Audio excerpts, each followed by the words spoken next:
اور ثابت ہو گیا کہ واقعی جی ویو ہے. سوال یہ ہے جو سوال اصل میں کنفیوز کرتا ہے. سوال یہ ہے کہ جی ویو کیا ہے؟ جب ہم چیز گراتے ہیں زمین پہ تو ہمیں بتایا گیا کہ یہ گریوٹی، ہمیں بتایا گیا کہ زمین چیزوں کو کھینچتی ہے اور زمین اپنی طرف چیزوں کو کھینچتی ہے اور یہ گریوٹی ہے. تو آپ بتائیں نا اس میں موج کدھر سے بیچ میں آ رہی ہے؟ سمندر کی جو لہر ہے وہ اس عمل میں چیزوں کے گرنے کے عمل میں بیچ میں کہاں سے آ گئی؟ یا دو آبجیکٹ ایک دوسرے کو کھینچ رہے ہیں تو اس میں موج کہاں سے آ گئی جسے ہم ویو کہتے ہیں. یہ ہے انٹرسٹنگ. ہمیں دیکھنا یہ ہے کہ general theory of relativity G wave کا کیوں بتاتی ہے. یعنی اب لگائیں نا سارا وقت آیا ہوا ہے. جی ویو کا کیوں بتاتی ہے جنرل تھیوری آف ریلیٹیوٹی؟ اب میں آپ کو بغیر سلائڈس کے ہمت کر کے کوشش کر کے بتانے کی کوشش کرتا ہوں کہ G wave general theory of relativity سے کیسے آتی ہے. General theory of relativity actually is a completion of his first theory, the special theory of relativity. Einstein نے 1905 میں اسپیشل تھیوری آف ریلیٹیوٹی پیش کی، 1915 میں جنرل تھیوری آف ریلیٹیوٹی پیش کی. لیکن آپ فزکس کے اسٹوڈنٹس کو اپنے نصاب کے لیے یہ بات ذہن میں رکھنی چاہیے کہ 1905 سے ٹھیک 2 سال بعد 1907 میں آئنسٹائن نے جنرل تھیوری پہ کام شروع کر دیا تھا. 2 سال بعد. اور آئنسٹائن نے 15 میں پیش کی. گویا اتنا عرصہ آئنسٹائن نے اس کو ڈیولپ کیا.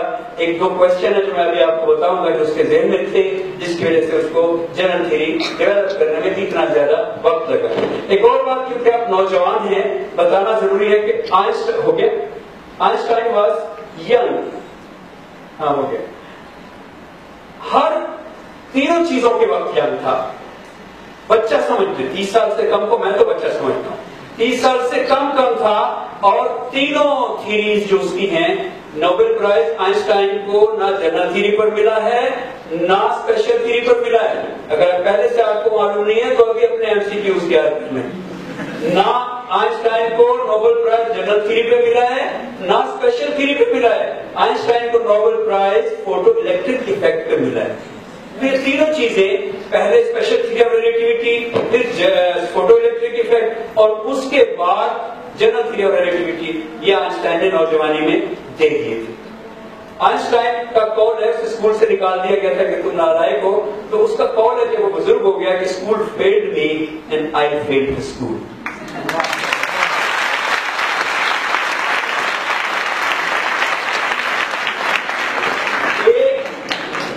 1.3 بلین سال پہلے 1.3 بلین ایئرز اگو یہ موت چلی تھی.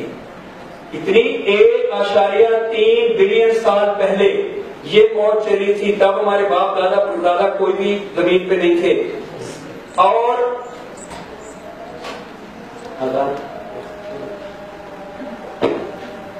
پوری آواز نہیں آ رہی ہے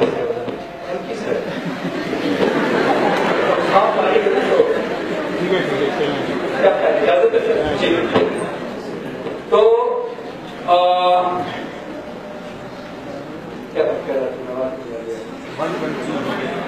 1.3 بلین ایئرز اگو یہ ویو چلی تھی اور ہم تک یہ آپ پہنچی ہے 11 فروری کو. بہت سلو بہت دیر سے لیکن سلو نہیں ہے. سر نے ابھی بتایا کہ اس کی رفتار جو ہے وہ روشنی کی رفتار کے برابر ہے. خیر آگے بڑھتے ہیں ہم وقت بچاتے ہیں. یہ سلائیڈ جو ہے اس کا نام ہے انٹرنگ دی 21st سینچری. یہ جو 2 صدیاں ہیں 20ویں صدی اور 21ویں صدی میں ان دونوں صدیوں سے بڑا متاثر ہوں کہ جب ہم 20ویں صدی میں داخل ہوئے تھے تب بھی ایک طوفان مچ گیا تھا. 1905 میں اسپیشل تھیوری آ گئی, 1915 میں جنرل تھیوری آ گئی, 1920 میں کوانٹم نے پوری طاقت کے ساتھ کوانٹم میکینکس کوانٹم فزکس نے صدی میں اپنا حصہ ڈالنا شروع کر دیا. 60s میں ہمارے عبدالسلام لوگوں نے مل کے اسٹینڈرڈ ماڈل کمپلیٹ کر لیا. 80s میں 95 میں اسٹرنگ تھیوری کمپلیٹ ہو گئی. یعنی پچھلی صدی نے جو شور مچایا فزکس میں, فزکس والوں کو تو سب کو ایم این اے لیول کا, اسٹوڈنٹس کو بھی ایم این اے لیول کا کم از کم گیٹ اپ رکھنا چاہیے اپنا کہ آپ لوگ جو ہے پچھلی صدی کے آپ لوگ جو ہے کنگز ہیں اور پھر آپ کوئنز ہیں. تو پھر یہ ہوا کہ اب دوسری صدی 21st سینچری جب ہم اس میں داخل ہوئے 21ویں صدی میں تو اور بھی ہم نے ویسا ہی کیا جیسا 19ویں میں 20ویں میں داخل ہوئے تو ہوا تھا. کیا کیا؟ مثلا 2012 کو یہ جو لیفٹ سائڈ کا امیج ہے 2012 کو یہ اس سائڈ والوں کے لیے یہاں دکھا دیتا ہوں. 2012 کو ہگز فیلڈ اور ہگز بوزان دریافت ہوئے تھے جن کا انتظار تقریباً 40 سال سے ہو رہا تھا. مزے کی بات یہ کہ دونوں دریافتیں دونوں ڈسکوریز جو ہوئی ہیں یہ پریڈکشنز تھی. آئنسٹائن کی تو 100 سال پرانی پریڈکشن تھی, ہگز کی البتہ 60s کی.